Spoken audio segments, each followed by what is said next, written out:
हमने सभ्यता बनाई, धर्म रचे, साम्राज्य खड़े किए, मशीनें बनाई, विज्ञान खोजा और पूरी धरती को बदल दिया। पर आज भी एक सवाल अधूरा है, क्या हम सच में खुश हैं? दोस्तों, ये है नोनॉ एमवाई की सेपियंस एक्सप्लेन्ड इन हिंदी सीरीज का 14वां अध्याय, जो युवल नोआ हरारी की प्रसिद्ध किताब sapiens a brief history of human kind से आधारित है। आज हम बात करेंगे उस खोज की जो सबसे पुरानी भी है और सबसे मुश्किल भी, सुख की खोज। हरारी कहते हैं कि इतिहास में जितनी भी प्रगति हुई उसका मकसद हमेशा एक ही था, इंसान को बेहतर जीवन देना। पर सवाल यह है कि क्या हमने वो पाया? अगर हम पीछे देखें तो होमो सेपियंस ने असंभव को संभव किया। कभी जंगलों में भटकने वाला जीव आज आकाश को जीत चुका है, मौत पर जीत हासिल की, बीमारियों को मात दी, भूख और गरीबी को कम किया।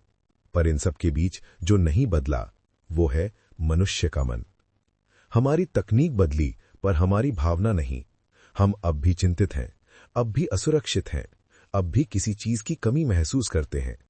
हरारी लिखते हैं कि इतिहास इंसानों की उपलब्धियों की कहानी है पर उनके संतोष की नहीं। यानी हमने दुनिया को जीत लिया पर अपने मन को नहीं। सोचिए, कृषि क्रांति के बाद इंसान ने भोजन जुटाना आसान किया पर काम और बढ़ा लिया। औद्योगिक क्रांति ने जीवन को तेज बनाया पर मन को बेचैन कर दिया। तकनीक ने सुविधा दी पर शांति नहीं। हर बार जब हमने एक समस्या हल की, हमने दो नई समस्याएं पैदा की। हरारी कहते हैं कि सुख की कहानी मस्तिष्क के भीतर होती है, ना कि बाहर की दुनिया में।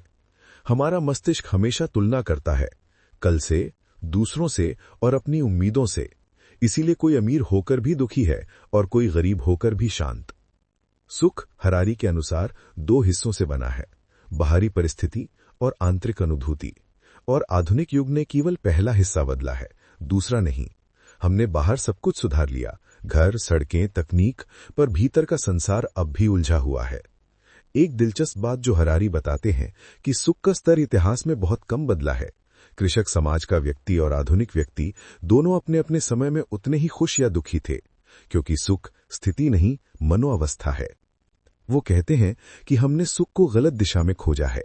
हमने सोचा कि सुख सफलता से आता है, पर असल में सुख उस पल से आता है जहां हम सच में उपस्थित होते हैं।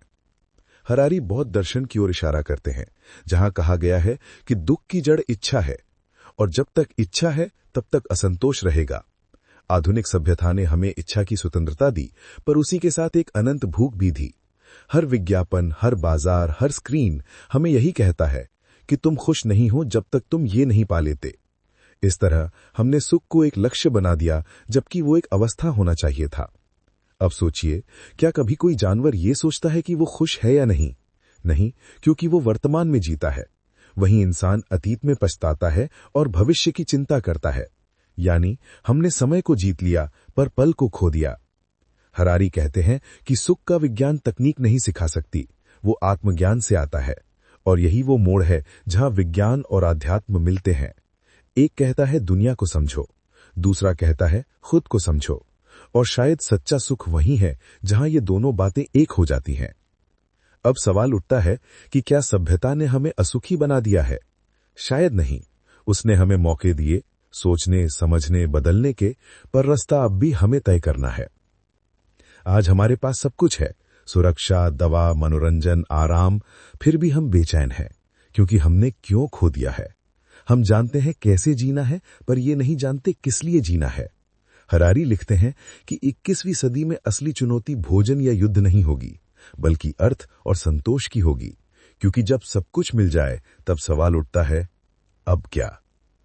शायद यही वजह है कि ध्यान, माइंडफुलनेस और आत्मखोज की बातें फिर से लौट रही हैं, क्योंकि इंसान अब समझने लगा है कि तकनीक बाहर की दुनिया को सुधार सकती है, पर अंदर की नहीं। तो शायद प्रगति का असली मतलब जीडीपी नहीं, बल्कि वो पल है जब आप खुद से शांति में हो, जब आप किसी लक्ष्य को पाने के लिए नहीं, बल्कि सिर्फ जीने के लिए जिएं। हरारी हमें ये सोचने पर मजबूर करते हैं कि अगर हमारी पूरी कहानी प्रगति की है, तो इसका अंत किस में होगा, सुख में या शून्यता में? तो अगली बार जब आप किसी नई उपलब्धि का जश्न मनाएं, थोड़ा रुकिए और खुद से पूछिए, क्या मैं वाकई खुश हूं या सिर्फ व्यस्त हूं? क्योंकि इतिहास हमें यह सिखाता है कि सभ्यता की सबसे बड़ी उपलब्धि कोई मशीन नहीं, कोई साम्राज्य नहीं, बल्कि वो पल है जब इंसान कह सके, मैं शांति में हूं।